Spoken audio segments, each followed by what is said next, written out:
Today, we kick off our In the Club, We All Monsters triple feature with Peter Jackson's con job comedy From Beyond the Grave. The Reaper is reaping, the Grievers are weeping, and it turns out the portal to hell is a giant butthole with the head of a demonic snake as we stage our next haunted house to make some quick cash, only to end up meeting the supernatural serial killer Johnny Bartlett and his secret partner in crime in The Frighteners. You're listening to How I Met Your Monster, a podcast that explores the introductions to your favorite movie monsters. My name's Zach. I'm Danny. And I'm Casey. And together we dive into the world of horror to find out how filmmakers have introduced us to our favorite monsters time and time again. This is How I Met Your Monster.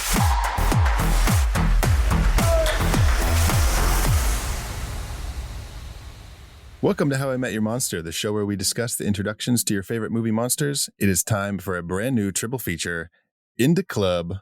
In the Club. In the Club. In the Club. In the Club. In the Club. In the Club. Hey kids, what's this fancy phrase you've been saying? In the Club? No, Dad, it's in the Club. In the Club, we all monsters. Wow. Yeah, but we're kicking it off with Peter Jackson's The Frighteners. This was his first theatrical release, was it? No, this was his first like major budget, like studio movie. Yeah, okay. That wasn't an indie, and it wasn't an indie movie. Yeah, because right before this, he did what was it? Heavenly Creatures. Because this is pre Lord of the Rings. This right? is Lord of the Rings was his next movie after this. Wow. Yeah. What a wild. I know I've seen plenty of documentaries and interviews with Peter Jackson about him coming on to Lord of the Rings. But when you think about the impact that Lord of the Rings has had just on like movies in general, and even like, I mean, God, I feel like we wouldn't have Game of Thrones without Lord of the Rings. I could be wrong, but that just seems like where like, you know, the casual movie or TV going audiences. The fact that they would give that to someone like Peter Jackson, that's not, I love Peter Jackson. I'm just saying, like, from a studio perspective, the guy who brought you Dead Alive and The Frighteners comes this like huge epic trilogy. We're going to film it back to back. We're going to New Zealand. It just seems funny. It's like, talk about a risk, like a gamble. Yeah. But obviously, well, it certainly paid off. Yeah. Yeah. This is how little Griff knows about movies, because I said I had to watch The Frighteners. And he was like, oh. And I said, yeah, Peter Jackson. I said, oh. And I said, do you know who Peter Jackson is? And he said, no. And I was like, oh, okay. That's funny. It's so wild to be like Lord coming from, you know, like you grew up in a movie, like I just grew up loving movies. It's just, they've always been a part of my life. It's just huge. And to like think that like these household names, like for us, people are like, never heard of them. And it's just, no idea. I mean, yes, obviously but there's so many other things that people are into, but that's a kind of an epiphany I've had, and I kind of continue to have over the years. But I feel like there's some people, like actors, who are like, that's like saying, okay, I don't know the world of construction, but I know Bob Vila. Oh yeah. Oh yeah, of course. Yeah. At home with Bob Vila. Well, also, I mean, like he was like yes, I get it, but also he was like an pop culture entertainer thing. Totally. Like, that would be you. But being I've had conversations where people will be like, who's that? And I'm like, it's Tom Cruise. What do you mean, who's that? It's Tom Cruise. Like, I feel crazy that you're telling me I'm crazy for not knowing why you don't know that. It is. I mean, it's interesting because like, it's kind of dumb to make this comparison, but you know, the show Impractical Jokers? People are like, how are they still making a show? There's still plenty of people who have no fucking clue who they are. Oh my God. You know what I mean? There's still people who don't know what they look like. And even if they've watched the show a few times, people don't remember people like that. People don't care enough to remember people's faces. Well, I feel that way about Sacha Baron Cohen. I always struggle with his name. Like when he does like, he dresses up as like fake Republican people and he goes to these town halls and he does stuff. And I'm like, how do you not know that that's him? Right. But you're right. It's like it's not so everybody knows these people. So I'm always like, well, they like can't do a Borat 2. Yeah. And then they do it. I'm like, how the fuck? They did. How? You guys deserve to be exposed for whatever dumb shit you're doing. Right. Not even the mayor of New York City. Crazy. Crazy. How did we get here? What are we talking about? Oh, because I was talking about how Griff didn't know who Peter Jackson was. Oh, yeah. Yeah. Peter Jackson, which, you know, this, you know, like we said, this was his first studio movie. But also Weta, his production company or his special effects company, post-production in New Zealand, they started with one computer, and with this one they got 35 computers to do the effects on this.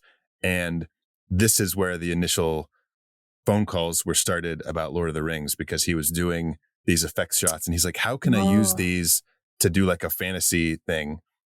And he was so worried about having all these computers and not having a movie to make with them that they would just be like, put him in the hole in terms of financials, that he's like, I got to do something. And so he started this Lord of the Rings thing. And you can definitely see there's so many similarities between this and the ghosts. Mm-hmm. Like, we've talked about Peter Jackson. I can't remember what episode, but he has a very distinct style with he does some camera trickery.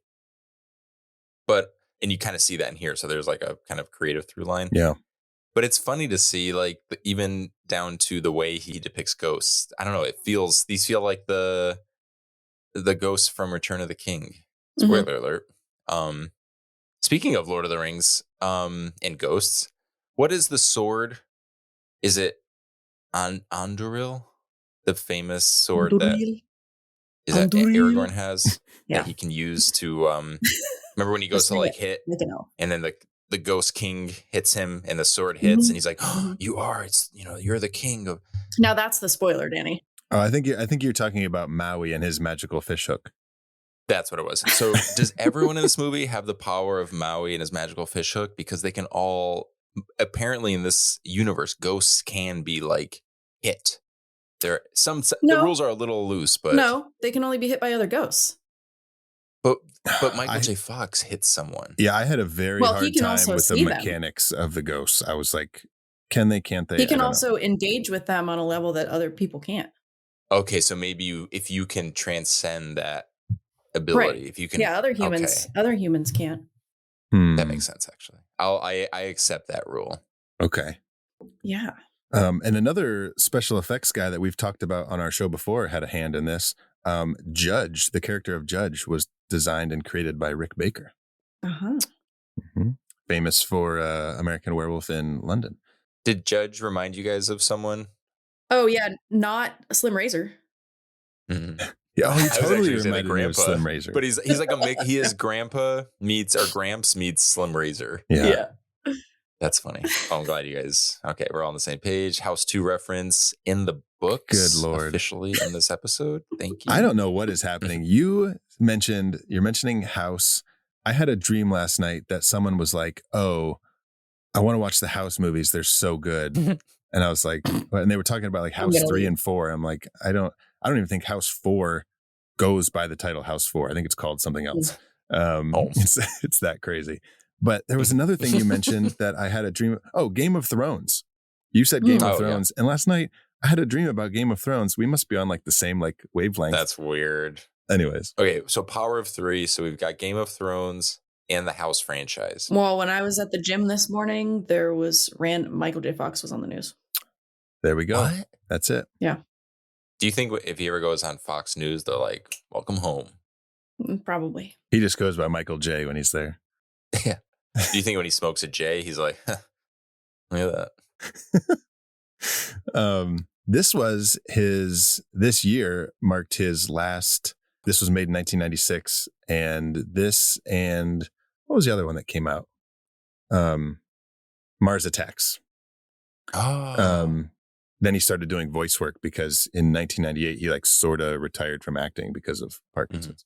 Yeah, because then he did Stuart Little, I think, in 98. That was, then he did like a slew of like voice acting stuff. And I love he was doing Spin City, but I think that was different, a little bit different, like different scheduling and stuff. Yeah. But he didn't even read the script for Back to the Future when he accepted the role. Oh, really? Really? Yeah. Because at that point, he was just a sitcom actor, right? Right. Yeah, because he hadn't done. They wanted him originally for Back to the Future, and he couldn't because of the show. And then they had, who'd they have? The guy who played Pony Boy? They had Eric Stoltz in there. Eric Stoltz, yeah. And then he wasn't working out, so they wanted to fire him. Then they sent the script to whoever his manager was on the sitcom he was playing, and they were like, Family Ties. Only if he can do it on weekends. And then so he was doing Family Ties Monday through Friday and Back to the Future. Yeah, he was going like from set to set and just like would be up for like days at a time. Yeah.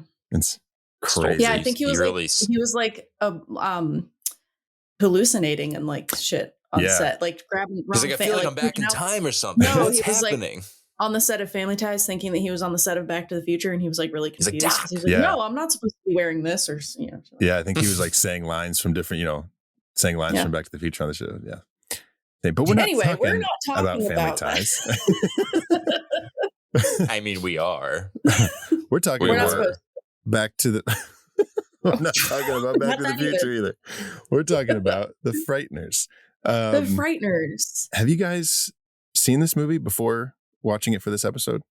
Long ago. Oh, so I used to watch this movie a lot, but I haven't seen it since middle school. Okay. Oh. So I haven't seen it in like 23 years. Yeah. And then I watched it. I watched it in a few separate parts because I had so much stuff going on. And then last night I watched it in full for a second time because I fucking loved it so much. You did? Oh, okay. Okay. Oh, no. I cannot believe that I haven't watched this movie in 23 years. I am angry at myself for not having this in my regular rotation of movies. And I feel like you guys are going to judge the fuck out of me for how much I love this movie. Not even a little. I also love this movie. I don't know if I would love it as much as you. I like this movie a lot. You know what I'm actually surprised by? I'm surprised this movie hasn't been franchised. This feels like a franchisable movie, especially from the fact that Peter Jackson is at the helm, who is like the franchise king. Return of the King. Because it's literally just like solve ghost mysteries with funny ghost sidekicks. And there's so much more than that. That's why I loved it so much. Yeah. Well, that's the thing. Like the sequel could be this. Oh, and then the third one can be that. No, I don't want that. There's so much depth to this movie that is so far beyond just a horror comedy that's why I was like, do you want to unpack that now, or do you want to like discover that as we go? That's up to you guys. We'll get into it. Okay. But Danny, to your point, you could do like the Frighteners Presents or something, and then it's like sort of like an anthology, just like packed in. Well, they set up the fact that like if you're traumatized, you're either definitely or just more likely to be able to see ghosts. So it doesn't even have to be the same characters. It could just be like Frighteners Presents, like in the universe in which the Frighteners exists. Right. Yeah.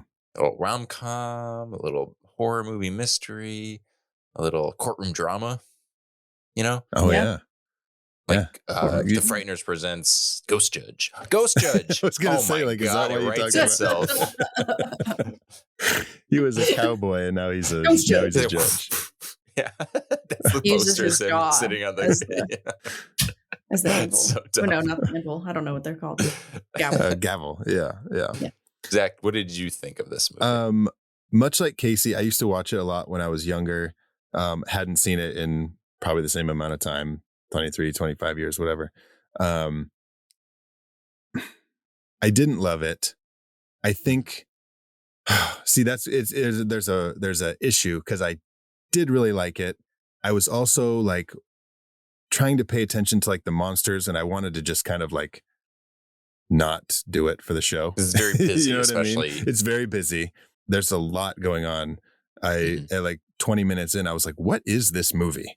Because it's like all over the place at first. Just let me finish. No, I know that, but go ahead. Yeah. Well, it's just like, for me, when it was over, I was like, man, I would have loved this movie if the comedy was toned down a little bit. I mean, it's not super comedic, but there are like moments. I think of like when he like sprays the ghost with the aerosol can. And like his eyes are like, they're like goofy and whatever. I'm like, stuff like that. If that was kind of, and I know Peter Jackson came from like a horror comedy, wacky background. Like his earlier stuff was just kind of over the top and crazy. But I wanted that to be toned down a little bit. And then I think I really would have liked it. Like if this was one of his like lower budget movies, if he could have pulled off the CG and stuff, or if he could have pulled off the ghost effects that he wanted without the use of computers, then that's not to say that I yes, the computer effects are dated because they were like 1995, but that didn't really bother me. That was whatever. It was just that like, yeah, I don't know. It was trying to take like his style from like his independent movies onto the bigger stage and it just didn't completely work for me. But there was aspects of it that I really loved. And I was like, oh man, there's something, it's almost like climbing up a hill and you're right there. But then like, you're like, okay.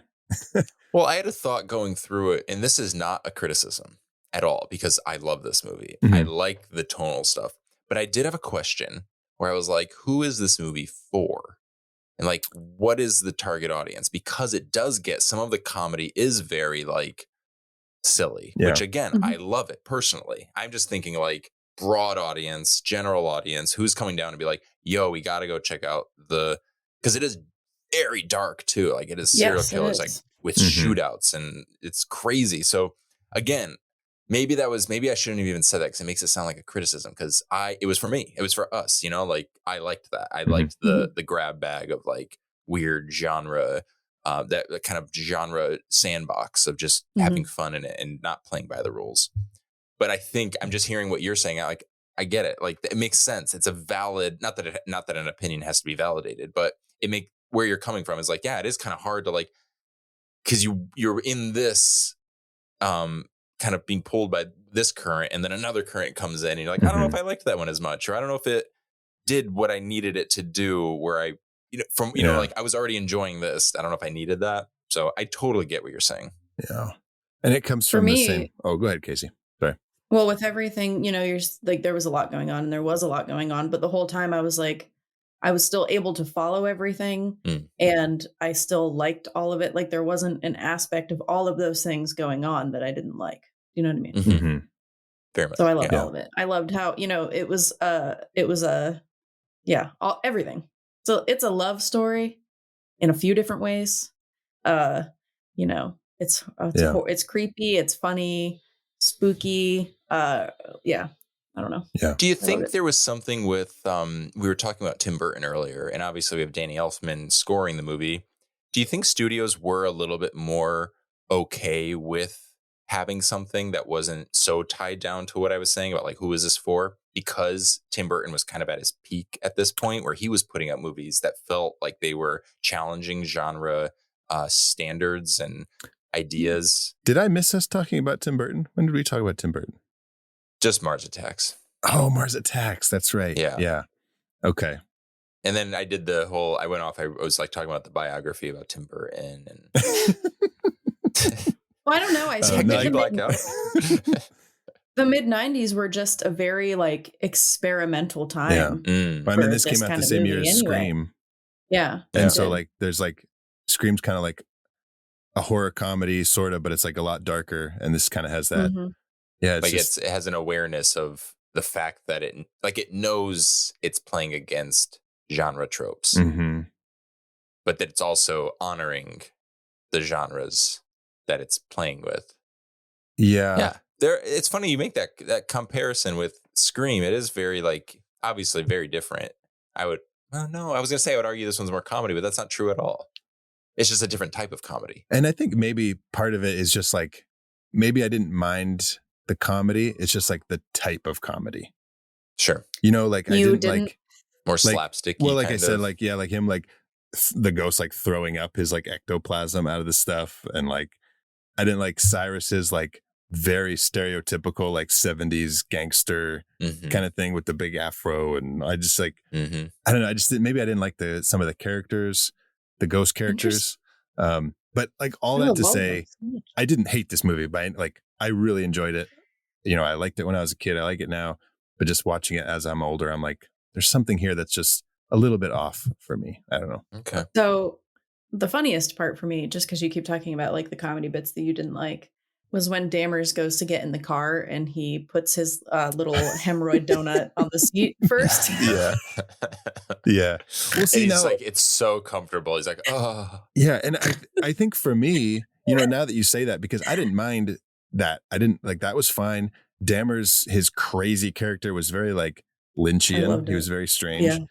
So what I think now that we're talking about this, I think I just didn't like the ghosts, like the style of the ghosts, I think. Yeah. Interesting. And like their whole, it's just too goofy, I think. Yeah. Before we move on from this, do you guys think that the hemorrhoid ring was like a teaser for his next movie, being Lord of the Rings? Oh yeah, the Ring of Fire, like the fire Is ring. Dammers No. Wait, what is the Ring of Fire? Isn't except that, for hemorrhoid? Your butthole when it's got hemorrhoids. Yeah. Is that the Eye of Sauron or Sauron? That's the butthole. Yeah, the Eye of Sauron and the Ring of Power is the butthole, and it's always watching. The ring is a hemorrhoid ring that Frodo has to wear. And the demon snake butthole at the end is the clearly hemorrhoids in there. Is Mordor? Yeah, there's definitely some hemorrhoids in there. But did you guys know this was supposed to be a Tales from the Crypt movie? No. Yeah, it was someone. They when we did our Demon Night episode. Oh yeah, Michael Verratti mentioned something. Yeah. Did he mention this movie? Well, he was talking about Death Becomes Her. Death Becomes Her. Which was written by, or which was directed by Robert Zemeckis. Yes. This one was produced by Robert Zemeckis, and it was originally written for him to direct as his second Tales from the Crypt movie. Wow. But then, for reasons I don't know, Peter Jackson took over. I feel like every movie I've been talking about or watching lately is I just find out, do you know this was supposed to be a Tales from the Crypt movie? I'm like, okay, why are people, clearly it's a big enough idea that everyone wants their movie to be it up until the last minute. They're like, I don't know if I want to commit to it. Like, what? Who cares? Just do it. Yeah, it's like, did you know my best friend's wedding was supposed to be a Tales from the Crypt movie? Okay, well, let's get into the Frighteners. But before we do, if you are not subscribed to How I Met Your Monster on Apple Podcasts, Spotify, anywhere you listen to podcasts, even on YouTube, go ahead and subscribe and follow us so that you don't miss cool stuff like this great conversation we're having about fucking Back to the Future and Lord of the Rings. And hemorrhoids. And Tim Burton, apparently. Yeah.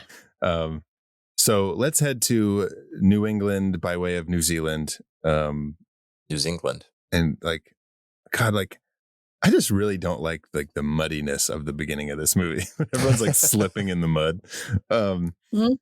But it gets better. The vibes were off for Zach in this movie. Yeah. He didn't hate it, but the vibes were off. Fucking mud. But let's head to New Zealand and meet Death, I guess. Johnny Bartlett, the Grim Reaper, Soul Collector. It's got a lot of names. Yeah. All of the above. All of the above. The Reaper. Why isn't he called the Frightener? Oh, yeah. Well, the Frighteners is just a term for all of them. Heinz says at some point, you take these Frighteners and you... Yeah, blah, blah, blah. I wonder if Frighteners are like... Because he's using them as like... Frank is using them to like do his like con man thing, right? To like frighten people. Yeah. And then Heinz is like, don't bring those Frighteners in my cemetery. So I wonder if like the Frighteners it's almost like are just they're like besmirching the credo of ghosts. It's like, you're not supposed to do that. Don't mess with the living. Right. Yeah. Like he's a pure ghost. He's like, I'm still on my fucking grave. For their little group. Yeah. Like, Yeah, he doesn't leave the cemetery. There's some that don't leave the cemetery. Okay, so I completely misread the title of this movie. That makes sense. Okay. I'm happy with that. Thank you, guys. Let's go. Let's go.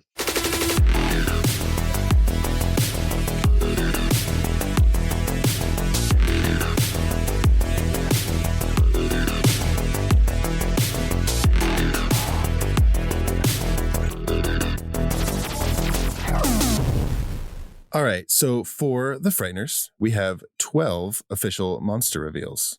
And if you're new to the show, a monster reveal is any time that the monster in the movie is revealed to us, the audience, or to characters in the movie.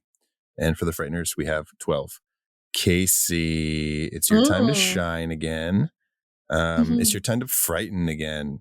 Frighten us all. Frighten us all with do your best ghost voice.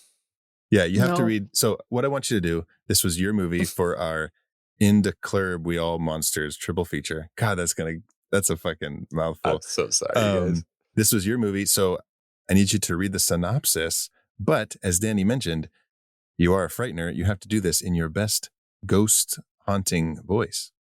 Okay. Please. So, Before first you of all- say no, I'll do the next episode in my best either Frankenstein monster or Dracula voice. And then Okay, Zach will obviously do Freddy.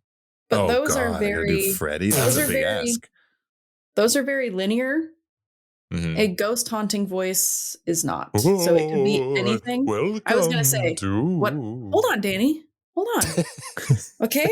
That wasn't Danny. That was a ghost. What I always think of when I think of ghost voices is we're gonna talk about Tim Burton again in Beetlejuice when they're in the sheets and they're just going, Yes, that's what please. Yes. But If you could add words into that, Yeah. we've got gold. It's funny because usually on IMDb they are very short. Yeah, this is a big one. This is probably the longest one that I've seen on here. So, after a tragic car accident that kills his wife, a man discovers that he can communicate with the dead, and he uses his gift to con people. This is SNL. However, for Saturday Night Live. Do you want me to do it or not? Please continue. My apologies to the ghost. Sorry.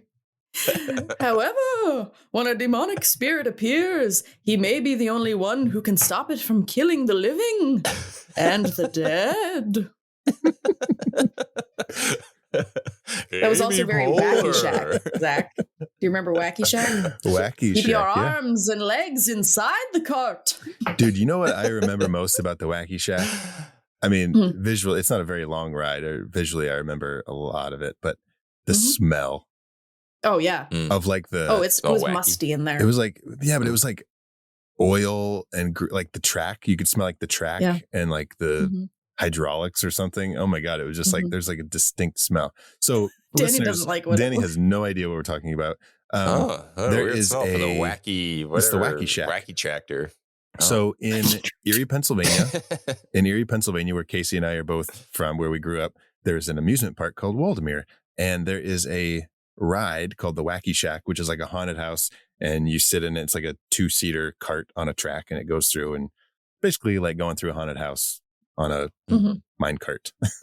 Yep. And it's like it does. You know, it's got some little dips. It's like, I wouldn't call it a roller coaster, but there's a little like, and there's that one bit where you like, you go down the hill and like you're outside and you see the line of people and you're like, and then you go back into the haunted house. Funny. I want to ride the Wacky Shack. Anyways, yeah. Anyway, I don't know how we got there, but here we are. Because my voice was very Wacky Shack. Oh, that's right. That's right. Okay, so as I mentioned, we have 12 reveals for the Frighteners.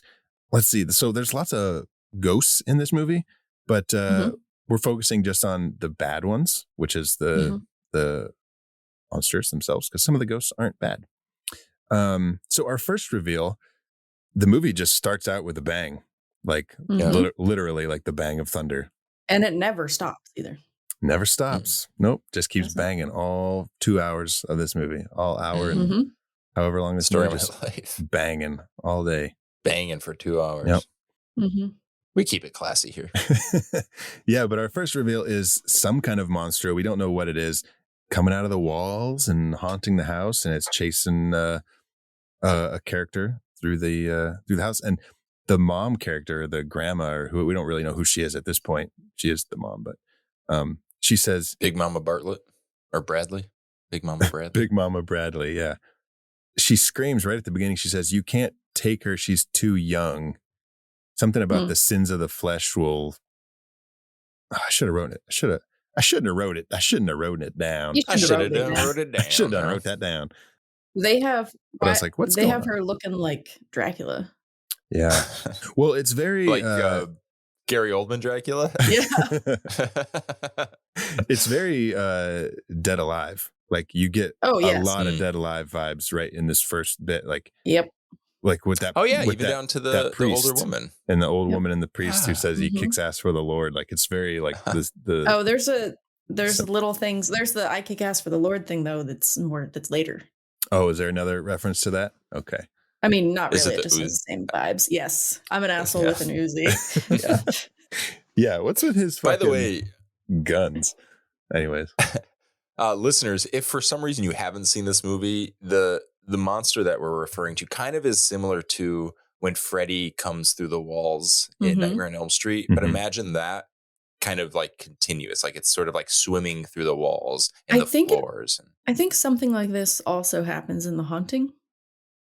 Yes. Right? Okay, so The 90s version. Yeah, I'm trying to think. So they do the whole like, yeah, it's kind of like because it's Crane is his ghost kind of just permeates in like the walls and the house itself. He's kind of like one and the same. So yeah, like he's like it's very flowy. Like it's like I love ghost it. curtain. I love this effect in this movie too. Yeah. You know, and I was watching something where they compared it to Roger Rabbit, which is Robert Zemeckis. Which makes sense. Yeah. Yeah. Producer. But like, I loved how they did the CGI effects, but they incorporated the real life effects. I don't know. I can't think of a better word, but like, you know, practical. Yeah. Like the ghost like swims through the walls, but then as he goes, like the cabinets are tipping over and everything's like falling, like he's destroying things. And that was really cool how they blended those two. Yeah, I love that. I think that's the secret sauce to doing a nice balance, or having a movie heavily reliant on CG is to do that, is to balance it with the practical. Because then it's like, okay, I know it's not real, but at least I feel like I'm still grounded in reality. Yeah. Yeah. But yeah, he chases her through the house, and it's a whole thing. We don't really know what is happening at this point. Yeah. It's a classic cold open. We're setting up the stakes. We don't quite know what they are, but we get, you know what the movie is. You get the supernatural right out of the gate. Yeah, it's very like, there's like a very gothic feel with like the look of the house and the lightning and the just very cool. So then we meet Michael J. Fox's character, Frank Barnett. Bannister. Josh Hartnett. So Josh Hartnett. Banisters are for stairs. It's Bannister. Oh, that's right. Bannister. Because it's Bannister because he's a stairway to heaven, if you will. He's a banister. He's a banister of ghosts. Banisher. A banisher, but banister. He's a ghostbuster. He is a ghost banisher. Which this did give me like, there was a lot of Ghostbusters vibes when he like comes in with his little tool that he like looks through things. Like, oh yeah, it's like classic case of this, and it's like fucking Bill Murray tapping on the piano. It's like it's like they hate this. But anyways, we meet Frank Bannister, and he's like giving his fucking business cards away at funerals, and you find out that he's kind of like a con man. But I love that. Yeah, he runs into that guy's fence, right? And having not seen this for a long time, I didn't realize that Ray was going to become like a ongoing character. Yeah, I forgot that too. I thought it was going to be like a one-off kind of thing. But we also meet Lucy. Keep forgetting her name. We also meet Lucy Linsky. And she goes to the house that we see in the opening, and she does something there. What does she do? She's a doctor doing house calls. And she's called because of Patricia. I don't remember. And Big Mama Bradley is just like super suspicious. She makes herself suspicious because she's everything kind of that she does and says is kind of weighed down with like, it seems like she's hiding something. Right. And she is kind of like, from Lucy's perspective, it's like, oh, she's like imprisoning her daughter. Yeah. Who's a grown woman in her house. This is where, when the mom's like yelling at Lucy, this is kind of when I was like, what is going on? What the fuck is this movie? I'm so confused. And I know it was like 10 minutes into the movie. So it's like, chill, Zach. We get it. Why don't I know everything? Another hour and a half. But for me, I was just like, what? But this sets up our second reveal, is when Lucy is watching a tape, an old VHS tape from 1996. Yep. And we meet John Charles Bartlett in this news. Not 1996. Huh? That was the year this movie was made. That's what I'm saying. She's watching a VHS from 1996. Oh, well, yeah. Yeah. The tape was from earlier than that. But yes, I see what you're saying now. Yeah. Back in the old VHS days. And the idea is that there is there's a connective thread here, because Mrs. Bradley, Big Mama Bradley, tells Lucy that Patricia isn't who she thinks she is, and that she was an accessory to murder, and that she's kind of like protecting her here. And the accessory to murder was to this guy, Johnny Bartlett. Right. Yeah. Right. Which is why she pulled the tape out to watch it. So there is true crime. Let's hear it. Goes with it. Oh, yeah. Before you jump into that, because I was going to ask, and if it's coming organically, just ignore me. I was going to say, what kind of killers are these two? Or is he, spoiler alert, two? What? There's only one killer in this movie. Are they natural born? Well, there is very obviously that there's some of that going on in here too. Yeah. But, he was a mass murderer. Okay. So it was all done in one time. Okay. So, he was a mass murderer. Mass murderers are all done at the same time. So before they talk about him on that tape, they compare him to Charles Starkweather. Okay, so he was real. He was real. Have we discussed Charles Starkweather on this show? No. Okay. You're not. Oh yeah, I'm excited. Okay. I didn't realize he was a real guy. I thought he was just. He was a real guy. And they also, for some reason, don't mention he was 19 years old when he was a spree killer because he killed like 10 people over the span of a few months, or 11 people over the span of a few months. So for some reason, they don't mention he was 19 and he had a 14 or 15-year-old girlfriend named Carol Ann Fugit that also went on this spree with him. Like in this movie, how she was an accessory or she helped him. Same thing happened with. Oh, that's interesting. Yeah. So they're almost kind of like, if you know the true, like it's kind of spoiling the twist. Yeah, a little bit. That might be why they didn't say it. You would have to really know. Yeah. Yeah. That might be why they didn't say it. So in 57, I think 57, 58, the late 50s, he murdered a like gas station clerk, and then a couple months later went over to Carol Ann Fugit's house and got in a fight with her family, and they murdered her parents and her little sister. And then they stayed in the house with them for a week and put a sign on the door that said everybody in the house was sick, so like don't come back here. And then they ended up leaving and just killing random people over the next few weeks. Dang. To that point. Also, guys, I just have to say, Stark, there's another Game of Thrones reference. Oh my God. Just throwing it out there. We are recording this episode the week that the new Bruce Springsteen movie comes out. And that is all about Bruce. I haven't seen it, but it's his killing spree. Well, it is. It's all about him recording the album Nebraska, which is such an incredible album. But the first song on that album, Nebraska, is called Nebraska, and it's about a pair of lovers going on a place. Okay, this is probably about them. Whoa, so it's them going on a killing spree, and then it's so good. If you haven't listened to Nebraska, the album itself is great, but it's crazy. Especially listen to that first song, Nebraska. It's very fitting for this episode. So, that's the album where the second track is called "The Frighteners," and it's about the movie that references the killers in Nebraska. I never put that together until now. Yeah. Wild, huh? They were on the road and he was Michael J. Fox. His two friends were ghosts. Danny, are you Bruce Springsteen? Oh no, sorry, listeners. Bruce actually just came in the room for a second because he overheard it. And he was giving me like the cut sign with his hand. He's like, "Those aren't that." And he said, "Let me take over." And he grabbed the mic for a second. And then it turned out to be Jerry Bruce, Brown. Give me a second. I'm gonna see the movie, but like, come on, this is ridiculous. This is not the time to promote the movie. Do you remember when we used to call fucking monsters and celebrities on this show? Now we just have them come to the house. I wanted to forget about it, but wow, the connections, they're all coming together. That's wild. Weird. All right. Well, guys, you know what they say. We find out that in Declare be all monsters. In Declare be all monsters. It's irrelevant.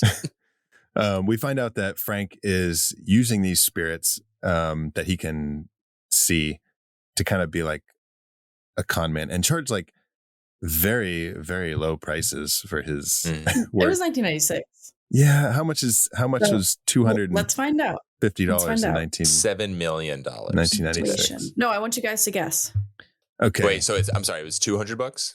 Well, $250. He ended up being like, it got up to like over 400, but his first initial for the clearing was $249.95 or something. So what do you want me to put in here? Just do 250. 250. Oh, My guess is 480. Just for the clearing. Only 480? Oh my God, is it? Zach, what do you think? Well, now that you say that, I think it's going to be higher than that. My first guess was 7 million. Oh, okay. I haven't even put it in here yet. I'm just saying that I think it would be a lot more than that. Okay. I think it's going to be like I'm going to guess 480, 482. I'm going to say like 950. Okay. My guess is $2,000. $9.50. Okay. My guess is $2,000. Let's see. Okay. Oh, it's only 516. I thought it was going to be so much more. Well, what do you know? Damn. I know all about. If I know anything, it's sometimes close to being right about inflation. I guess I'm years and years ago. In 1920. So yeah, I guess $500 really isn't that much. You're right. Especially for the fact that it is a con job, and it's like, hey, by the way, ghosts exist. Yeah. And they're gonna like destroy your life, but I can step in. He could just be like, hey, what are you willing to pay? Yeah. And then we'll negotiate. He's just sort of like doing, because when he comes in, he sets up, we've talked about Ray not knowing he was going to be a character in the movie, and then he shows up he's married to Lucy, and he wants to not get charged for the fence, and so he kind of uses his friends to be a poltergeist in the house, and then he says, I'm going to charge you all this money to get rid of these ghosts, or we can just forget the fence and call it even. And that was kind of his way to getting out of that. But I love Ray is such a shithead, but I do love that, like, in that moment, he absolutely knows that he's being played, but he's just like, fuck, I don't care. Just get the fuck out of my house. Whatever you need to do. I don't care. This chapter of my life to be over. Yes and no, because Michael J. Fox could keep having his ghosts go in there. So he's getting played, but he's also not getting played because he does need Michael J. Fox to get rid of him. Well, I know, but Ray's like, and they are real. Yeah. The ghosts are real. But I just love that, like, Ray is like not buying into it. Yeah. I know what you mean. He's not like, and then he turns into one of them. Yeah. We need him gone. He's just like, okay, whatever. He's like, this is all bullshit. Just whatever. Just, you got me. Just get the fuck out of here. I'll do whatever. I'm over this. So we see that Frank is kind of a con man, and that gun that he has, the fucking holy water gun. Yeah. I really wanted that to like come back into play because it looks like a real gun. Mm-hmm.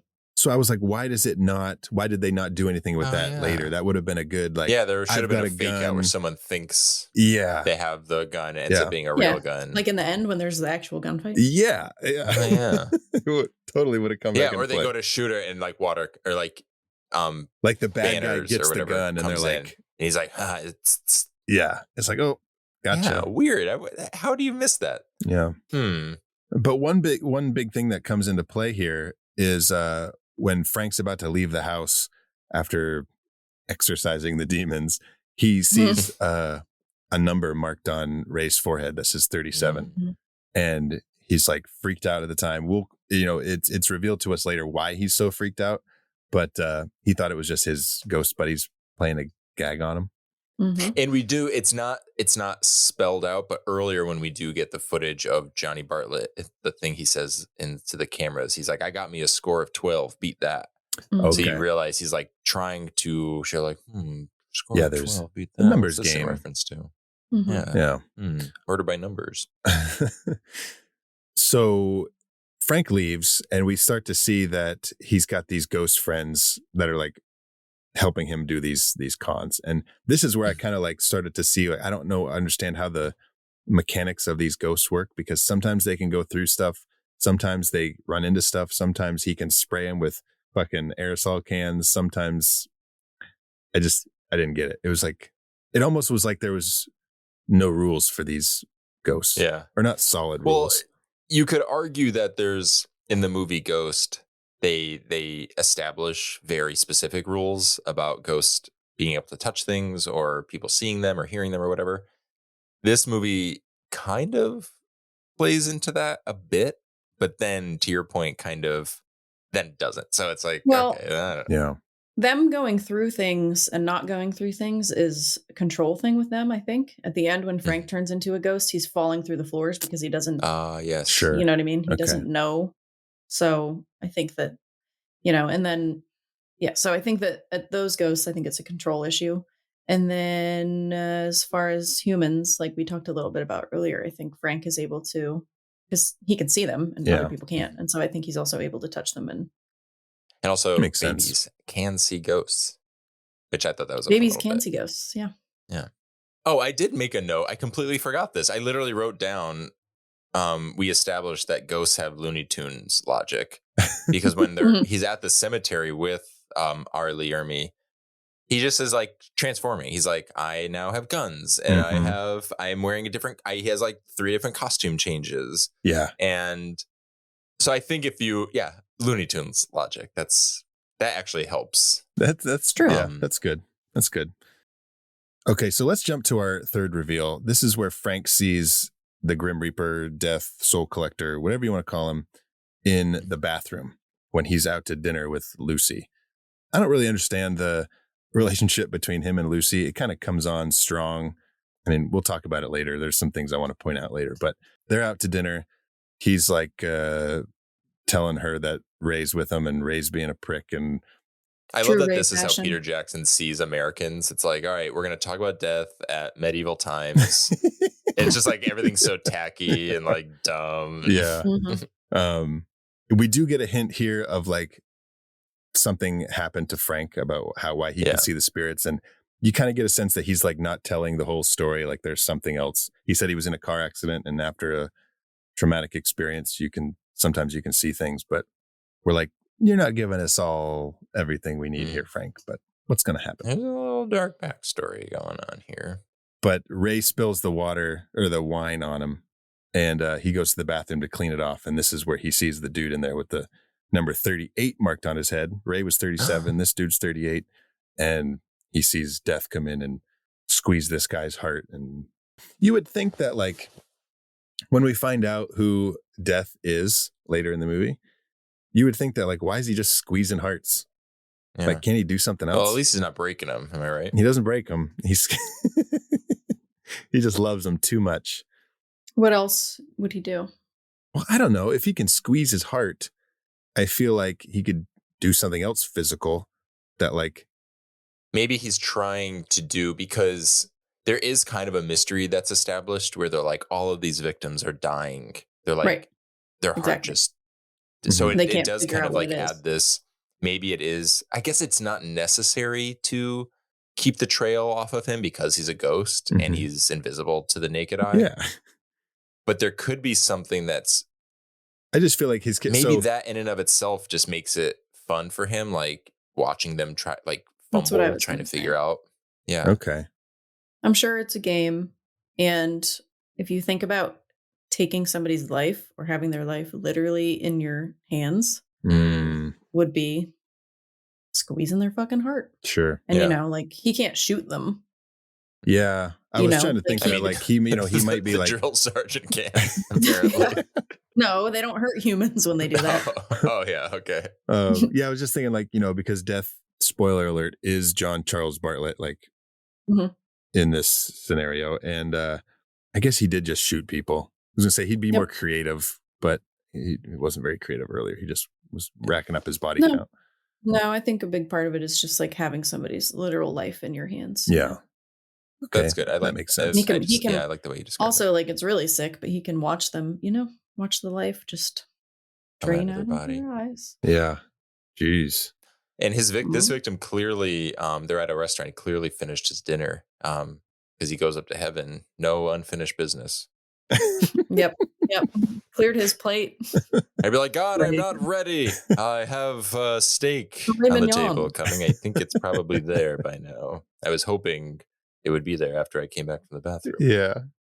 God's like, was that a Pulp Fiction reference? And he's like, yeah. He's like, dude, okay, I'll leave the door open a little and open it.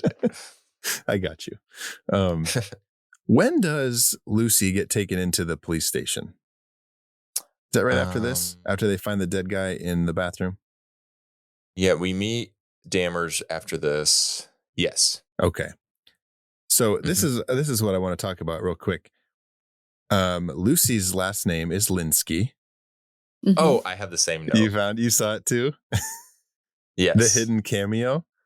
Yes. Is Melanie Linsky in here somewhere? Melanie Linsky is in this movie. So when the cops are finally like, oh, by the way, the sheriff, Sheriff Perry. Mm-hmm. I love that guy. Me too. What is that guy's name? Before we go any further, I want to see that guy's name. I wrote it down. It's he meets him at the cemetery earlier. He was in a movie that I used to watch all the time when I was a kid with Christian Slater called Cuffs. You guys remember Cuffs? Cuffs? It was such a fun police comedy, action comedy movie. So that's his typecast? Yeah, he's like the whatever. But Troy Evans is his name. Wrote Sheriff Perry. Troy Evans. He does not look like a Troy Evans. Mm-mm. He looks like a Roger Sternbaker. Roger Sternbaker. Sternbauer. Sternbauer is better. Yeah, I enjoy that guy. Anyways, when he says that they got to bring in Frank and bring him to the police station, we see Lucy. Every time I'm going to say her name, I stumble because for some reason I just can't remember it. Because she looks more like a Troy Evans.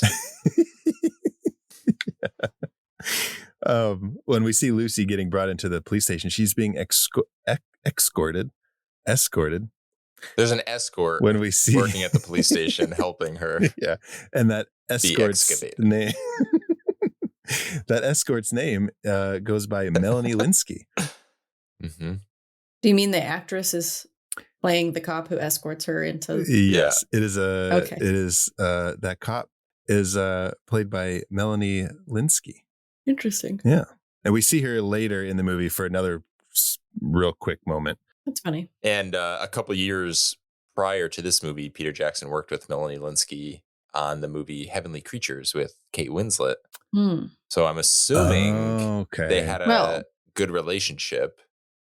Not enough good to enough be in a Lord of the Rings movie. Good enough to get her in.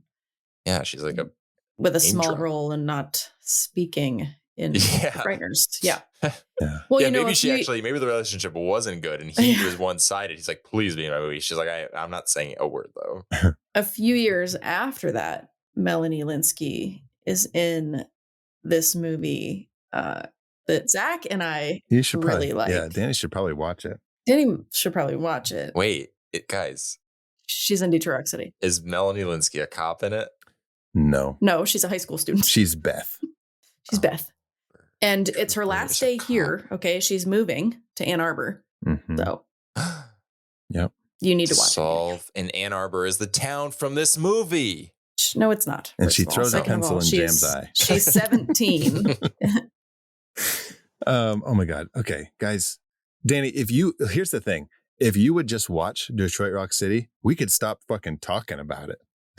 So you're victim blaming. Yes. It's your fault. It's your fault. Oh, this is your fault. I'm the victim for not having had the pleasure of seeing it. And it's my fault. But on top of the Melanie Linsky cameo, we are also introduced to a very fun character in the form of Jeffrey Combs, who is the star of Reanimator, which we did a commentary for recently. Mm-hmm. So check it out on Patreon if you haven't already. Oh, Reanimator, 40th Best anniversary. Way to watch a movie is with our voices. Yes, 40th anniversary. Yeah. Crazy. Yeah, what a guy. Peter Jackson apparently was a big fan of Reanimator, and that's why he brought in, I almost said brought in Herbert West. He brought in Jeffrey Combs for this role of Dammers. Detective Dammers? Are you a detective if you're an Special FBI agent? Special agent Milton Dammers. Milton Dammers. I love Milton Dammers. What a great name. What a wacky character. Yeah. Also, he like plays it the so well. epitome of a chauvinist, because not only does he not like women, he gets physically ill just from hearing them like yell. Yeah. He's just so reprehensible. I thought they straight up say he's like he gets sick when a woman yells. Oh, see, but I didn't think that was because he hated women. I thought that was because he was like autistic and had auditory issues, honestly. Well, that checks. I don't know if I don't know. He specifically says he has a problem with women yelling. Oh, okay. So I don't know. I'm sure he hates women too. Yeah. I don't know if it's because he hates women, but like maybe both. Yeah. I don't know if there's like an autistic thing with auditory issues. He's okay firing a fucking Uzi. You know what I mean? Yeah, but so here's the thing though. Here's the thing. When you have auditory issues, if you're making the noise and you know that the noise is happening, it's not a big deal. It's outside things that cause the problem. That's interesting. Okay. Yeah. Okay. Yeah. Anywho. Milton was the name of a spider that I had at work on my bench for a while. Well, yeah, I remember pictures of Dammers is a bit of a spider. Yeah, same as Milton. So, but and then Dammers is the one who spills the beans on Frank's backstory to Lucy. Yeah. This is kind of happening simultaneously with our fifth reveal, which is our fourth reveal, actually. Fourth. I was gonna say, I was like, oh, good which Lord, is the car chase where Frank and his ghost cohorts are chasing death through the streets of New Zealand. What a weird sentence. Oh, wait. We also find out that in the flashback of Frank's wife dying, they make it seem like he, in like a fit of rage, was like just doing some bad aggressive driving and got her killed. But she has the number 13 carved into her head, which if you're tallying and paying attention, Johnny says his last victim as a living killer was 12. So Frank's wife was his first victim as a ghost. So there's something pivotal there. So this brings up a good question. I don't know if it's a good question, but this brings up a question. I think this is going to be a great question. Later in the movie, spoiler alert, if you are still here and you have not seen this movie. Okay, so in this reality, I'm fast forwarding to a further part of the movie. Okay. Yes. We find out that Patricia is an accomplice to Johnny. Yes. And she is helping him with these murders, right? Yes. She carves the 13 into the head. If he crashed the car and she just like fell out of the car, right? She was ejected from the car, I think. I don't think she just fell out. Okay, so she was ejected. Yeah, I'm putting things together in my head. He crashed the car. She was ejected. And then he just comes over and squeezes her heart. And then she carves a 13 into her head. Yeah. What's the question? I guess like, why her? I don't think there's a reason. Yeah, I don't think there's a reason. But then we follow him because he can now see ghosts. Yeah, because he's not like pivotal to the story until that's what makes him a player. Because now, the irony is, or maybe it's not irony, but the fact that Johnny and Patricia killed his wife and kind of essentially in a way framed him. Yeah, because and then inadvertently gave him the ability to see ghosts, thus kind of putting him on their trail. And then obviously by the end of the movie, he's like the cause of their demise. At that point, he was just kind of like a bystander. He didn't have any real kind of importance. Right. But like Patricia was just like there. I mean, they probably were just hanging out. I was thinking it was kind of like a plan, like let's target these folks. So be ready. Do you think they made the car crash? Well, yeah. How did they make the car crash? Well, I thought his ghost does it, right? I guess. Like swoops in. I'm misremembering it. My memory of it is that you see his ghost like as the Reaper, kind of like. Whew. No, I don't know. I don't think so. But either way, it's just maybe it's irrelevant. I just was confused. Maybe because we've seen his ghost, like the Reaper, kind of fucking with people. We didn't have to see it. It's just sort of implied. Like clearly he did something to the car. Mm-hmm. Yeah. That's my guess. Okay. All right. We can move on. Let's stop the recording. We'll do a poll, get some answers, and then we'll finish it. Okay. That sounds perfect. Well, also, to answer another question that you didn't ask that I thought you were going to ask, numbers aren't carved into any of the other foreheads because Patricia's not allowed to leave the house anymore. Good point. Interesting. That's all. But how did she... How did she what? Remember, guys, Looney Tunes logic. Well, okay. She's not allowed to leave the house. How did she get out to carve the fucking 13? Well, it was 5 years ago. She may have been allowed to leave the house for a little bit. And then her mom was like, fuck, I think that you're still doing bad shit. Yeah, maybe the mom found. So you're not allowed to leave the house. The mom should have found the blade with like blood on it. It's in the mom's thing, so the mom did know. The mom has the blade in her. Yeah, normally you don't need things to be spelled out for the audience, but this kind of maybe could have benefited from one quick little scene of like just to glue some or stitch some seams together. Yeah. Okay, that makes sense, Casey. Because it's a fair question, but yeah. Yeah, that's why the cutter was in her closet, which we'll find out later, because she took it from her. Okay. Yep. Okay. But don't leave the house anymore. I know you're helping this guy. Guys, did I miss something? Probably. Why Patricia is so afraid of her mom and like allows her to keep her locked up? Do we ever establish that? Because she very casually kills her later. Yeah. I think probably just waiting for the right time. They weren't trying to, they were working together, but they didn't want to be caught, you know? Okay. Yeah. So, and if her mom knew and she's going to go against her mom's wishes, then her mom could easily turn her in or do something. And if they kill her mom, then she's going back to prison. Yeah. Okay. And then the opening scene, who's Johnny targeting? Because I know we're supposed to be thrown off. Was he coming after the mom? He seems to be attacking her because doesn't the mom like shoot at him? Is he just trying to be like hang with her and then he's like, I just want to come here. I don't think we're supposed to know. I think it's supposed to be a red herring. Yeah, maybe it is. Yeah, maybe it is like a surface level red herring for the mom to kind of throw them off, to be like, look, it's not your daughter. I don't love him anymore, Mom. Yeah. Oh. Yeah. Anyway. Wow. Okay. We got off the rails there a little bit. All right.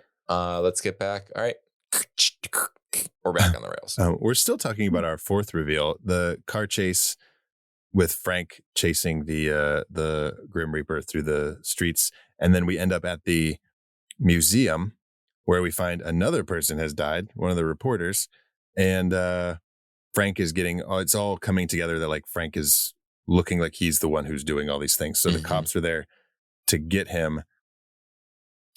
Oh, just insane that these cops completely open fire on an unarmed Frank. Yes. Yeah. Just like unload. It's just, I was like, especially when we've established that these people are dying from heart attacks. Well, here's the thing, though. I mean, they do think that he's doing it, so they think that he is dangerous. However, they can't actually arrest him on anything. So they can shoot him. Yeah.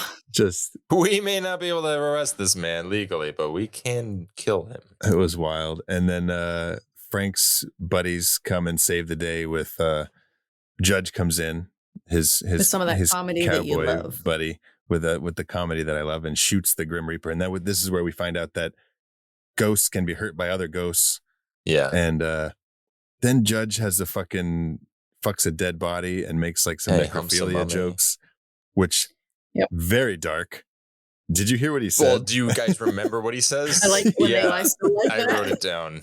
I like it when they lay still like that. Oh, it's so my God. It's not even like, we've talked about this before, but it's like, it's a different time. Maybe it's a different time for him. Yeah. He's also a ghost. Yeah. Well, it kind of makes you like dark. Think about who was Judge when he was alive. Yeah. Oh, everybody. When cowboys were a thing, everybody was horrible. Yeah. It was lawless. You're going to say like, when cowboys were a thing, everybody fucked dead bodies. Everybody was a necrophile. No. So, but I mean, it was lawless. People killed each other all the time. Yeah. And, you know what I mean? Like, it's just like you see Judge, who is just like, he's old and he's like, kind of like, he helps them. He's charming. He's like the wise old man. Gramps. But then you're like, dude, you're a fucking.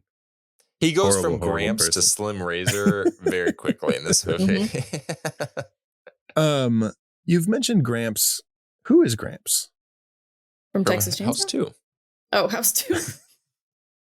He's Gramps. I'm just going to keep. Anytime I make a reference and you don't know it, it's probably House 2. Dude, House 2. Okay. All right. So things are happening as we get to our fifth reveal. Lucy is now going to try to rescue Patricia from the house. And Ray is following her, the ghost of her late husband, Ray, if you've forgotten about Ray. And as she walks into the house, Ray can see that the house looks like death. It's kind of like wobbly and it's like if death has come to your town. Pulsating. I was going to say scriggling, but I don't know if that's a word. Yeah, it's it is. Pulsating, scriggling. You've never seen a pulsating, scriggling house before? I've seen something pulsate and scriggle, but Casey and Danny, like you guys like linked up at the same time. Like Casey's eyes got like, and Danny was like,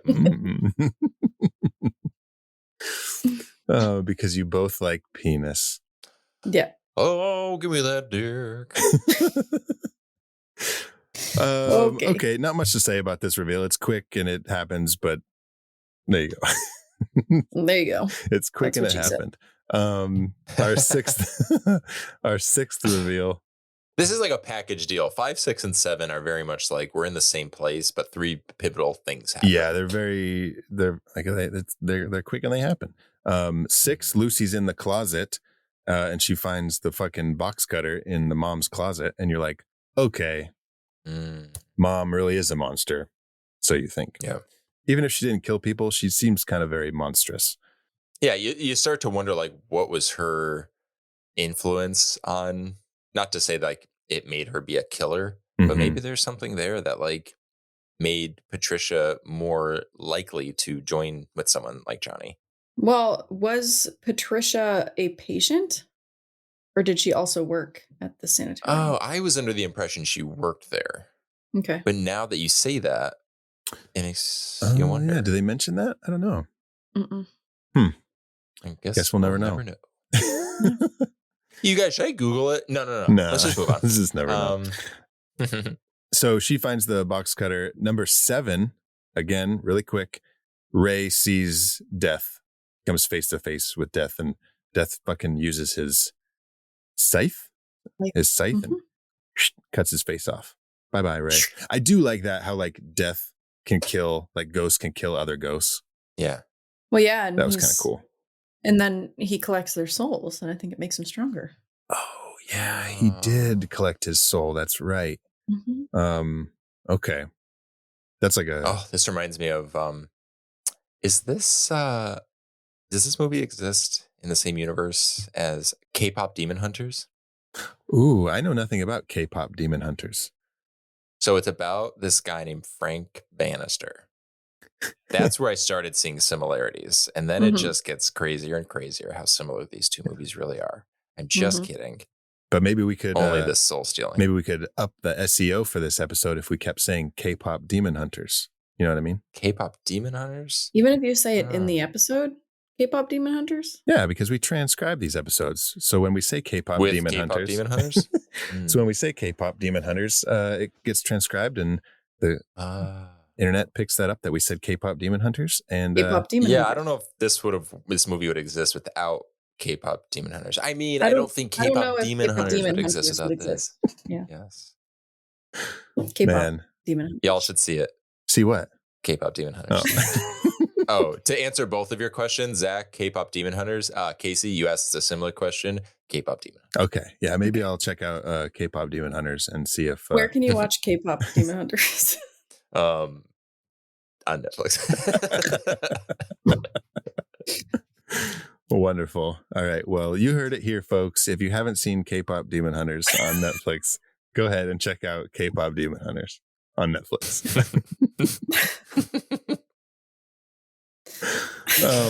Okay. Watch this episode as the lowest views. We're like, it didn't work. Look at us. We're all inspired by Frank Bannister. We're trying to con the system. Yeah. Because people who would be Googling K-pop Demon Hunters definitely want to hear a group of 30-year-olds talk about a 30-year-old movie. 30-year-olds? Yeah. 30, are you not 30? 30. I meant people in our 30s. Zach. 30s. Zach is going to be 40. Shut it. Shut it. I still have half a year, more than that. A little bit more than half a year. Do you think I'm 29? Oh my God. I thought you were. Is that what you're saying? Yeah. People in their 30s and 20s talking about K-pop demon hunters. Guys, stop saying K-pop demon hunters.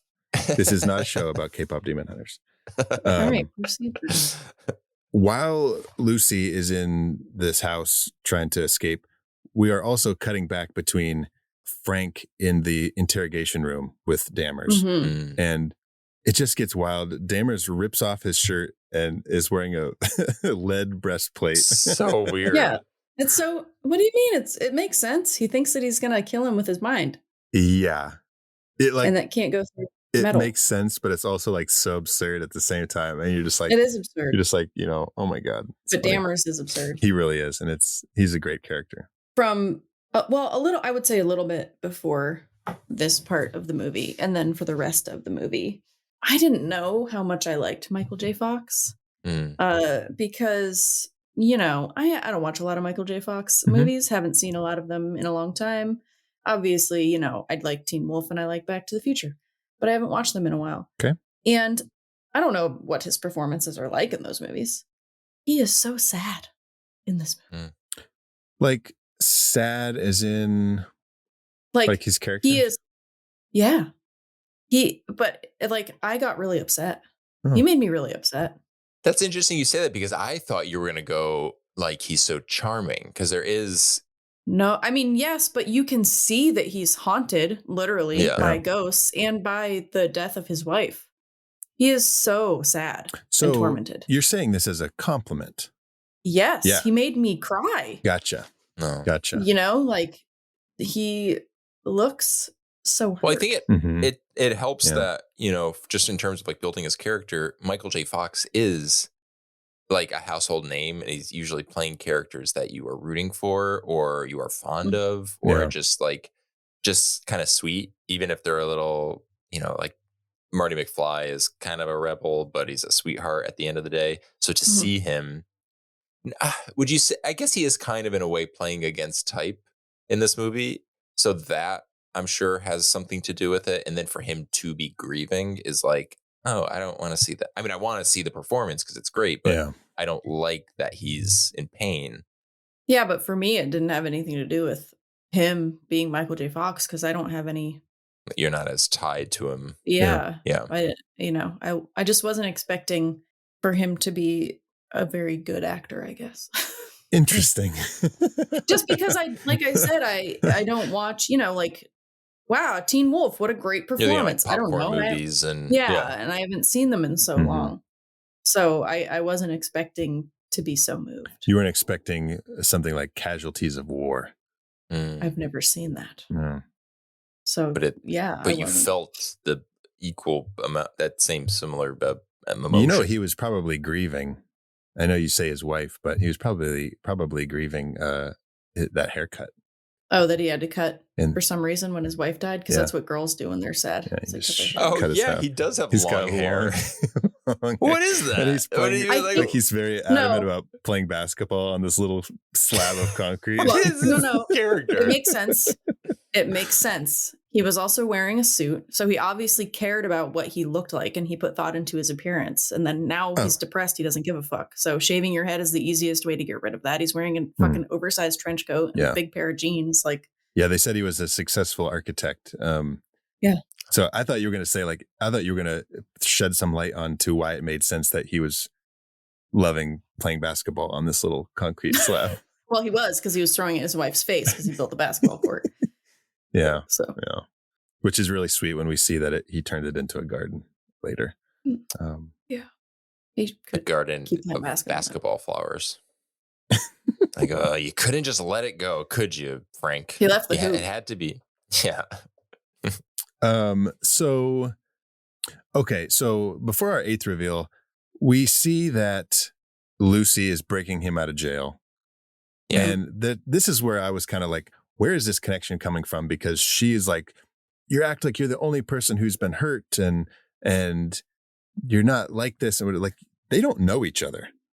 They've known each other for 2 or 3 days. And you're like, well, where is this deep connection coming from that I was a little bit like, did I miss something? I hate to burst your bubble, Zach, but they do this a lot in movies because they're lacking something called time. So wow, thank you, Casey, So- for your no, I'm kidding. for your great No. insight on that. I was just thinking it was just a matter of grief. Like they were bonded they're trauma by grief. bonding. Trauma They're trauma bonding. bonding. Absolutely. I was joking, Zach. I I mean, mean, that is obviously part of it. Yeah. Because they do but- talk about, they've established like the power of trauma. Yes. The fact Yep. that like you can literally see ghosts afterwards.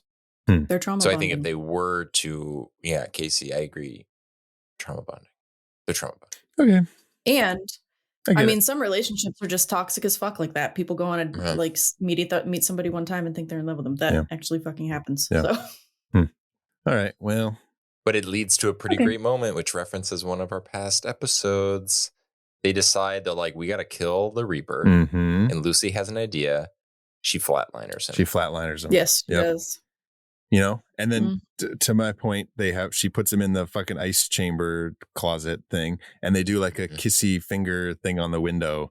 And I was like, Spock. Come on. And you just Kirk met scene. this dude. Well, she also might kill this man. So she probably, is a little bit nervous. I might go to jail for this. At least let me give you Yeah. kissy fingers on the window.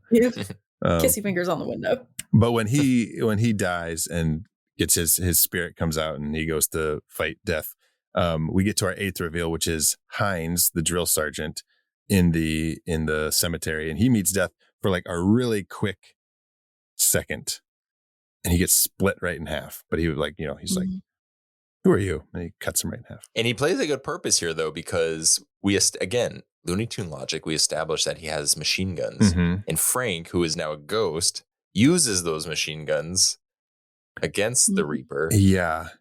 This is where the movie really starts to just feel it like peaks in terms of like being totally rational, which I appreciated. Yeah. Because at this same point, to the same point in the movie, to your point about it being rational, this is where I was like, what role is Dammers playing in this? Because he like kidnaps Lucy and he's taking her out to the cemetery and he says like, there's a whole backstory where he's like, he reveals these markings on his body where he says, my body is a roadmap of pain. Yeah. He opens his shirt and his chest is covered in all these marks. All of it.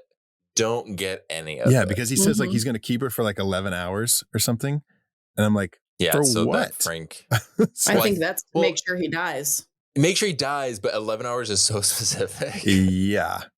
It's very, very strange, but would have been 8 a.m. I don't know. She can go to work. She doesn't miss work. Yeah. When we clock in.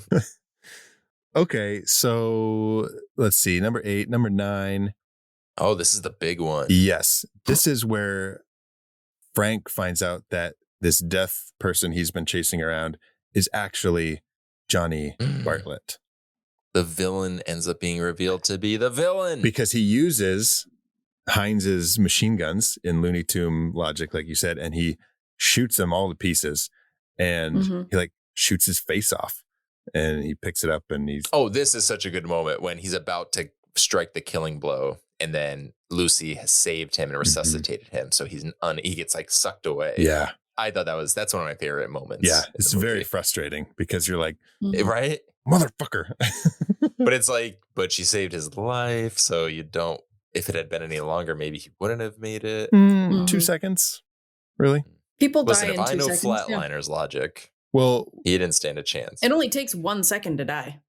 Yeah, but he was already dead. Damn, that's the most profound thing we've ever said on the show. So deep. Well, it's true. It's like when you're at work, okay, and somebody calls off the next day, and people are like, he was fine yesterday. How do you think that happens? Yeah, well, he's dead today. What do you want me to say? Yeah, like. Oh, damn, you're right. Now that you mention it. Well, apparently later in the movie, Frank does die and just comes back on his own after like. No. It's the power of God. Yeah, they send him back, but like, I don't know. It's a movie, guys. It's a movie. God, it's a movie. It is a movie. Why are you so upset, Zach? Just fucking have fun. I'm not. So, yeah, like, listeners, I think the reason you I'm can't see this, Zach is just fuming this whole episode. So he's been cracking his knuckles every time he says something. Coming out of his ears.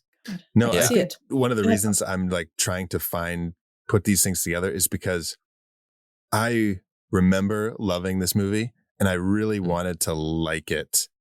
I really wanted to love it. I did like it. I would watch it again. It was fun. You don't hate the movie. You hate my God, you guys. the idea of falling out of love with it. Yeah. Damn.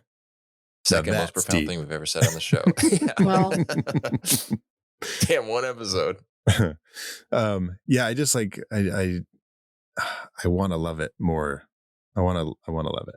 I think it's also tricky with this show. You mentioned this earlier where you were like so busy clocking reveals. Yeah. That our brains kind of enter a different space. Yeah. When we're watching these movies, because it becomes a little bit more clinical. So to like, and I'm not saying that happens every time, but I have been there too, where I'm like so focused on it. I'm like, wait, oh, I just watched a movie. Like, yeah. Okay. Yeah. And this one just happens to be all over the place tonally. So it's a little harder to latch onto. Yeah, I get that. I'll reel it in. It's my diagnosis. I'll reel it in. Just reel it in. No, we don't want you to reel it in. We want the range. We want emotional range. We need you stayed just the way you are. Oh, thanks. Oh, guys, such a profound thing. One episode. I'm gonna cry. Where are we at? 10? Our 10th reveal? 10. Yeah. Mm-hmm. Oh, this is an equally similar type of reveal. Yeah, that we just got. Yeah, we're basically, it's like the unmasking. We're finding out that it's like in Scream. It's like not only do you find out there's a killer, there's a second killer. Mm-hmm. Yeah, same year, 96. Who ripped off who? Find out next time on How I Met Your Monster. Yeah, Patricia now is revealed to actually be Johnny's accomplice. It had been talked about throughout the whole movie, but you were like, no, that's not true. But it turns out it was true. They duped us. We got duped. Yeah. I have a question for Casey. And Casey, I don't want to put you on the spot. If you don't have an answer, that's okay. Put her on the spot. Put her on the spot. Put her on the spot. Put her on the spot. Our new segment on How I Met Your Monster. Put her on the spot. Plug it up. And put her on the spot. K-pop demon hunters. K-pop demon hunters. So Johnny says that they're trying to have the highest kill count. They're trying to beat other mass murderers, serial killers. Do we know, is it like a common thing to know like who are like the top kill count, body count killers? And do you know them? Okay. Yeah. Okay. Ooh. Okay. So Samuel Little is a little bit controversial because he wasn't like actually convicted of all of these murders because he died, but he's suspected to have like 93, I think. Oh. Wow. And then Gary Ridgway. Irony if I ever these saw are rookie numbers in this movie. Oh, yeah. Well, his name is Little and he's got the biggest body count. That was within the last probably 10 years that had come to light. Gary Ridgway was the Green River Killer. I think his is 69. Like, where's he striking next? Like, quick, go to the Green Rivers. He dumped the river's green. You know what I mean? He only kills people in Chicago during St. Patrick's Day. During the parade. When they turn like, I think that's green. him. Oh, no, he was only convicted of 49. He has that line where he's like, this record should be held by an American, which again, like, is... Well, that would never happen because there's a Brazilian guy that's like in the hundreds or something like that. Oh, really? I don't remember who he is. Yeah. Just to take a sharp, hard turn into like reality, it was a little like hearing him say that and then immediately followed up with the whole like shootout, like they do the shooting at the hospital.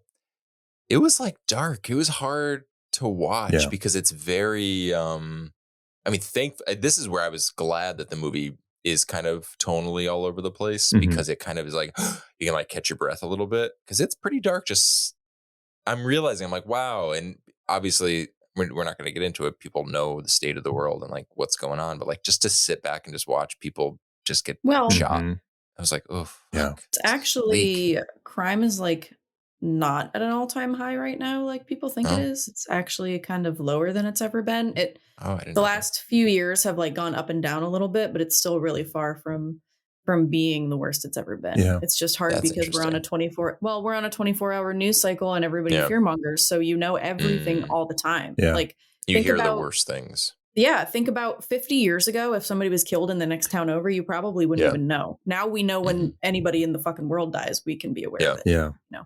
That's a good point. That said, it is a movie and they are the bad guys. And I think it's important to establish how bad they are, especially for the comeuppance that they ultimately get. Yeah. And the satisfaction of getting there. So, yeah. This was also 30 years ago. Yeah, So, totally. This was before Columbine. Weird. Yeah, 3 years. Shit. But this sort of flashback vision that Frank is seeing in the hospital gave me Natural Born Killers vibes. Yes. Because like not only like what they're doing, but even just the look of the way they filmed it, like everything's like kind of glowy and this. Glowing.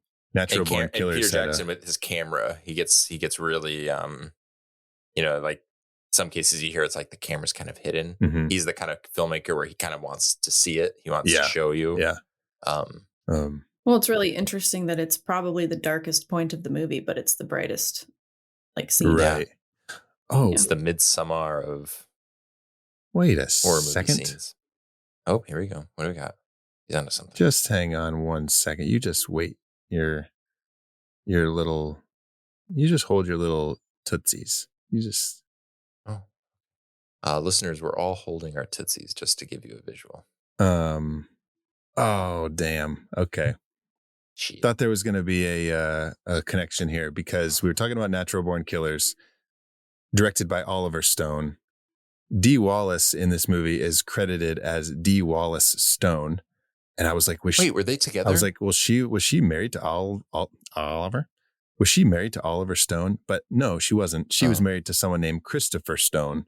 So, never mind. Oh well. Dee Wallace, we still love you. Listeners, you heard it here.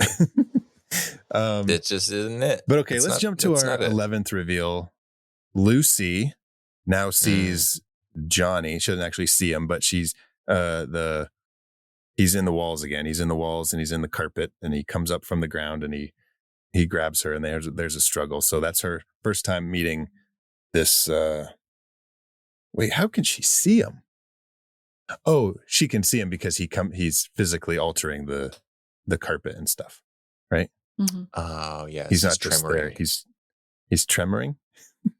Graboiding. He's graboiding. Yeah, I don't get the reference. Because it's like in Tremors when they're running down the thing and the wood slats are. Yeah. I always think of that. I'm also just trying to talk about Tremors. Past episodes. We've done Tremors. We've done Flatliners. Maybe we'll do K-pop Demon Hunters. We don't know yet. Oh yeah, if we ever get to K-pop Demon Hunters, I actually don't know much about K-pop Demon Hunters, but if we do get to be honest, if we did a gateway horror, I don't know if you guys have seen it. Zach, I know you haven't, but K-pop Demon Hunters. Okay. But yeah, K-pop Demon Hunters is a definitely good if you want to get your kids into horror movies. K-pop Demon Hunters is a great way to do it. Okay. I have seen K-pop Demon Hunters. Did you like it? Yeah. I cried. I like the music. Oh, I cry every time I hear this is what it sounds like. The song at the end. Every time it comes on, I cry. Dang. Yeah. We have to watch this movie. It's a good K-pop. I know we're being funny, but K-pop Demon Hunters is a tight script. There was a point where I was like, okay, I don't think this is my kind of movie. It's entertaining. Then everything starts wrapping up in the end. I'm like, son of a bitch. These writers know what they're doing. This is tight. K-pop Demon Hunters is tight. Okay. Well, you guys, our 12th reveal. Everything kind of happens really quickly at this point. Everything converges on this old hospital where all these crimes took place, and you've got Dammers, and you've got Patricia, and you've got Johnny's ghost, and you got everybody coming together. And in our 12th reveal, Johnny and Patricia get taken to hell by what they call the express bus to hell. Is what one of the ghosts call it. What do we call it? Frank is dead. Frank goes up to heaven. He's hanging with Cyrus and Stuart. What could I do?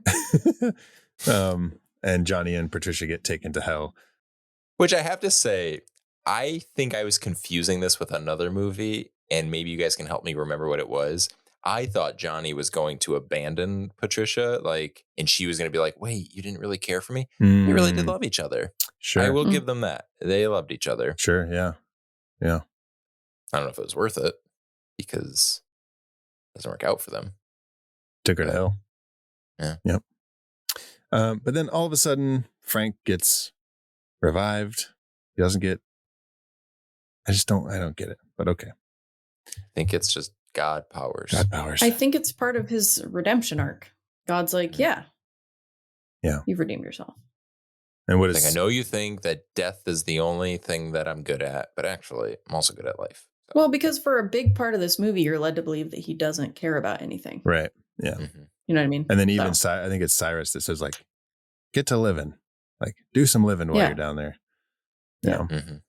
Well, yeah, because earlier there's a quote. Judge says, death is no way to make a living. Yeah. Which is a great line. Mm-hmm. And it just shows how cold he is about it, and the fact that maybe I'll profit off of it, if nothing else. Yeah. Mm-hmm. Yeah. Yeah. And then doesn't want more people to die. Yeah. Yeah. Even though he does make God's also like, we're also kind of booked right now. Like, we're kind of at capacity. You are lucky you died at just the right time. But ooh, we just sold our last room. Yeesh. Ooh. Peter, is the stairway to heaven still open? Can we send him back down? And yeah, that's it. That's Frighteners. Him and Lucy are now a thing, and Lucy can now see dead people. And ooh, when did The Sixth Sense come out? Oh my God, 1997. Oh, 99. Did Lucy and Frank have a kid? Wait a second. No. Wait a second. Is Lucy Toni Collette? He was older than that, and Toni Collette is not Lucy. Okay.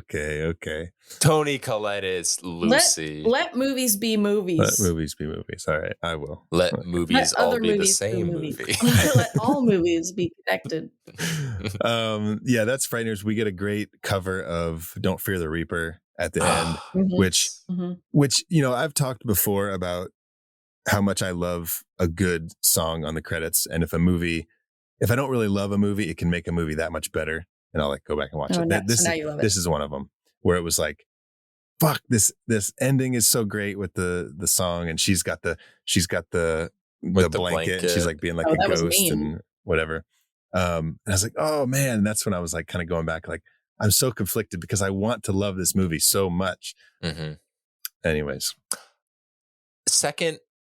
God, guys, I'm not mad about it. A lot of Scream references, but Scream also has a cover of "Don't Fear the Reaper." Oh yeah. Interesting. Does that play when they're like about to plan the party? No, it's very subtle. It's an acoustic. It doesn't sound like "Don't Fear the Reaper." It's in the bedroom. The lyrics. Yes. Yeah. It's like ding ding ding. Mm-hmm. When Billy comes up to climb through the window. He's like, I saw The Exorcist, reminded me of you. Yeah. Okay. Okay, guys, that's Frighteners. It is now. This is about the time I spit up green slime and masturbated with a crucifix. It was one time, Bobby.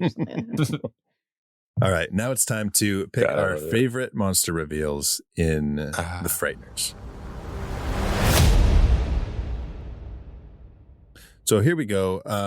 This is going to be a speed round recap of our 12 reveals from the Frighteners. And you know what? Sometimes I've got alternate titles for these. Sometimes I don't. It seems to be that I don't have them when we have a guest. So I think that's how we're going to play this. Because guests sometimes don't want to put up with my bullshit. So guest, you get enough. You got us. You don't need some gimmicks. So we're going to play this when we don't have a guest. I'm going to throw some alternate titles at you. So here we go. Here's our speed round recap. Number 1, the monster through the walls in the house opening, also known as Freddy. Number 2, we see John Charles Bartlett in the flashback news footage, also known as Gary.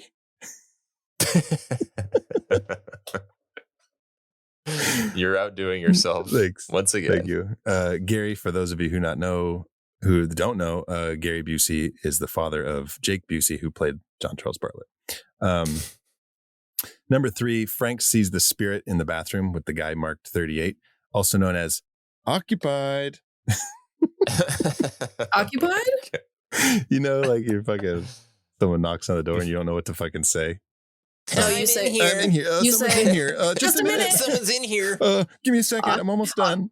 Occupado. Oh, what about Aku died? Instead of occupied.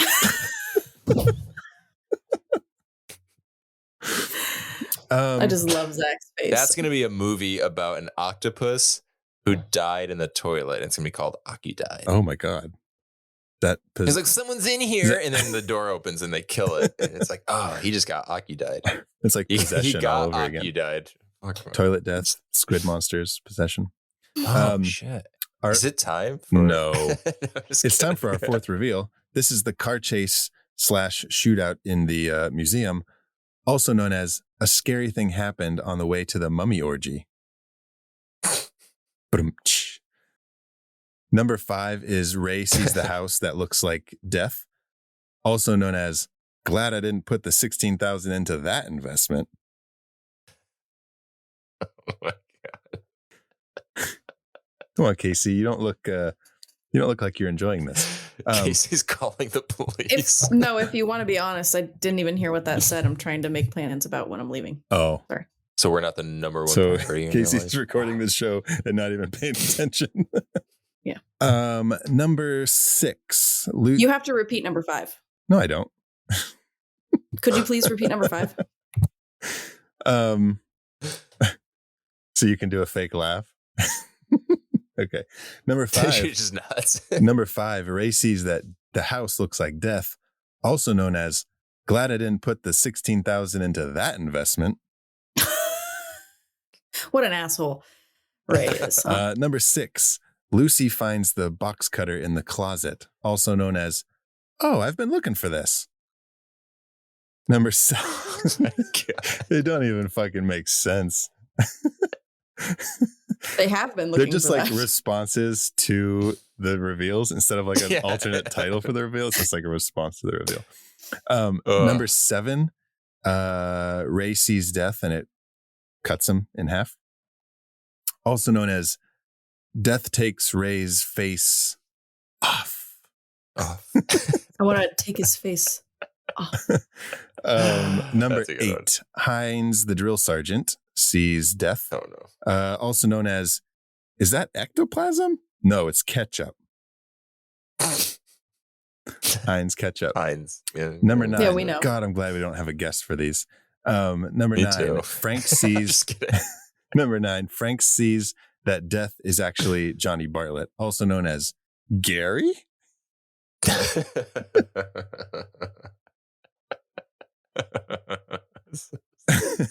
And if you don't know, that's a callback to our second reveal.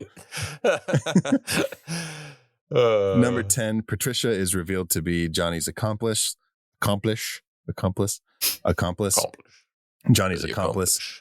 Patricia. Also known as Patty, more like Batty. Number 11. I just try to move on really quickly to the next one, so I save the embarrassment. Number 11, Lucy sees Johnny come out of the carpet, also known as Johnny Carpet Runner Bartlett, also known as a hall runner. And then our final reveal, number 12, the hell snake comes up and gets Johnny and Patricia, also known as the butthole snake. Okay, what is your favorite reveal in The Frighteners? Casey, let's start with you. This is your movie. Mine is Freddy. Okay. Yeah, I don't know. I just really like the very beginning. I love this whole movie. I do. Yeah. I love everything about it, to be quite honest. That I love the beginning. I don't know, because other than The Haunting, which I think came out after this movie. Yeah, I don't know. I don't think I've ever seen that. I mean, I haven't seen every horror movie, obviously. But I don't think I've ever seen it done that way, and I just really like it. Okay. Okay. Yeah. Danny? Oh, it's a good point. I'm split, as I usually am. Just like Heinz in the what? Graveyard. I'm gonna go with Heinz in the Graveyard. Is that ectoplasm? No, it's ketchup. Because it's such like a silly. It encompasses a lot of like the tone and energy of this movie, and it's batshit, but it also is fun. So yeah. Okay. Although my runner-up would probably be Freddy. Yeah, the opening of this movie is really good. Yeah, for me, it's a 3-way tie. It's not a 3-way tie. I just have to pick one. I'm between. It's not gay. I'm if it's in between a 3-way. Freddie and Gary and Occupied. Which Gary? Which Gary? No, the opening. I almost did. Occupied was in my 3 too. That's a good scene. I think I am going to go with Occupied, which is Frank sees the spirit in the bathroom, because this is like, I don't know. It was kind of, you get him coming out of the wall. You see the ghost effects of it all. Reaper. But also it's pretty dark at the same time. I also wanted to go with number 2, which is when we see the news footage of the old killings, because it was so dark, you know? Yeah, I don't know. I'm going to go with 3. Occupied, in the bathroom. Final answer. Done. So you're going with your gut, but that character was going because of his gut. That's right. Good one. Poop jokes. Thank you. Now it's time for a segment that we like to call The Real Monster. This one's easy. Danny, go ahead. It's so Just easy. judge. It's so easy. Go ahead. Oh, it's All Judd. right, fine. I will. Interesting. When Ashley Judd says, no, Judge saying, I like it when they lay still like that. Yeah. Is like supposed to be a laugh. Yeah. It's so gross. And I'm not trying to be like, I don't know. It's just so discomforting. I didn't like it. It made even the scene, like also like the physical humor of it, or I'm putting air quotes, humor of it, when he's like, you just see his butt humping up and down into the sarcophagus. It's just like so weird to watch in general. Yeah. This whole sequence. I didn't think it was funny. Judge was like, I did. I thought it was funny. Yeah, that's the thing, is like it's played very cartoonishly, so it's hard not to laugh at someone's butt going up and down. Yeah. But when you like consider the like what it's happening, and then his line, I'm like, okay, Judge, you need to, and then he does die in that scene. Like, okay, yeah, you need to pass that. You've been here too long. Yeah. Yeah, no, that's good real monster. Casey, what do you got? Well, mine was Ray, which I thought was obvious.